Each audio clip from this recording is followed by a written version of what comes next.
दुनिया के 7 अजूबों में से एक सफेद संगमरमर से बनी एक ऐसी खूबसूरत इमारत जिसे पूरी दुनिया मोहब्बत की निशानी कहती है। जी हां, मैं बात कर रहा हूं ताजमहल की, शाहजहां और मुमताज की प्रेम कहानी का प्रतीक। लेकिन क्या होगा अगर मैं आपसे कहूं कि इस खूबसूरत दास्तान के पीछे एक ऐसा रहस्य छुपा है जो हमारे इतिहास की किताबों को पूरी तरह बदल सकता है? एक ऐसा विवाद जो सालों से अदालतों से लेकर सोशल मीडिया तक गूंज रहा है। क्या ताजमहल वाकई एक मकबरा है या यह कोई प्राचीन हिंदू मंदिर था जिसे तेजो महालय कहा जाता था? आखिर ताजमहल के उन 22 बंद कमरों में ऐसा क्या है जिसे दुनिया से छुपाया जा रहा है? आज के इस वीडियो में हम इतिहास के पन्नों को पलटेंगे और बिना किसी पक्षपात के जानेंगे इस पूरे विवाद का असली सच। इस पूरे विवाद की शुरुआत होती है साल 1989 में, जब इतिहासकार पी.एन. ओक ने एक किताब लिखी, ताजमहल दी ट्रू स्टोरी। इस किताब में उन्होंने एक ऐसा दावा किया जिसने पूरे देश में बहस छेड़ दी। ओक का कहना था कि ताजमहल कोई इस्लामिक इमारत नहीं है, बल्कि यह एक शिव मंदिर था जिसका असली नाम तेजो महालय था। उनके दावे के अनुसार यह मंदिर जयपुर के राजा मानसिंह का था, जिसे बाद में मुगल बादशाह शाहजहां ने अपने कब्जे में ले लिया और इसे एक मकबरे का रूप दे दिया। उन्होंने इसके पीछे कई तर्क भी दिए। इस थ्योरी को मानने वाले लोग कुछ खास सबूतों की तरफ इशारा करते हैं। 1. कलश और त्रिशूल। ताजमहल के मुख्य गुंबद के ऊपर जो कलश बना है उस पर ध्यान से देखें तो वह एक नारियल और उस पर लगे त्रिशूल जैसा दिखाई देता है, जो पारंपरिक हिंदू मंदिरों में आम है।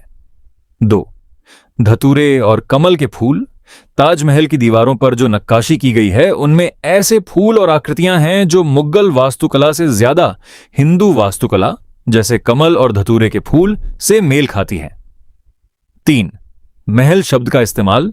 इस थ्योरी के समर्थक यह भी सवाल उठाते हैं कि किसी भी मुगल देश या इतिहास में किसी मकबरे के नाम में महल शब्द का इस्तेमाल नहीं होता। ताजमहल नाम खुद तेजो महालय का बिगड़ा हुआ रूप हो सकता है। अब बात करते हैं उस रहस्य की जिसने सबसे ज्यादा सस्पेंस पैदा किया है, ताजमहल के 22 बंद कमरे।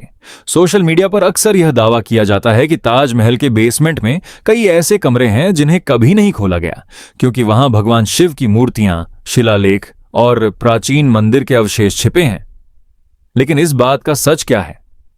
साल 2022 में यह मामला इलाहाबाद हाई कोर्ट तक पहुंचा, जहां इन कमरों को खोलने की याचिका दायर की गई। कोर्ट ने इस याचिका को खारिज कर दिया। वहीं ASI archaeological survey of India का कहना है कि ये कमरे कोई रहस्यमयी तिजोरी नहीं है, ये केवल बेसमेंट के हिस्से हैं जिनकी सुरक्षा और इमारत की नींव को मजबूत बनाए रखने के लिए इन्हें बंद रखा जाता है। समय समय पर ASI इनकी मरम्मत के लिए इन्हें खोलती भी है और उन्होंने इसकी तस्वीरें भी जारी की थीं, जिनमें सिर्फ खाली दीवारें और ईंटें दिखाई दी थीं। लेकिन सिक्के का एक दूसरा पहलू भी है जिसे मुख्यधारा के इतिहासकार सही मानते हैं।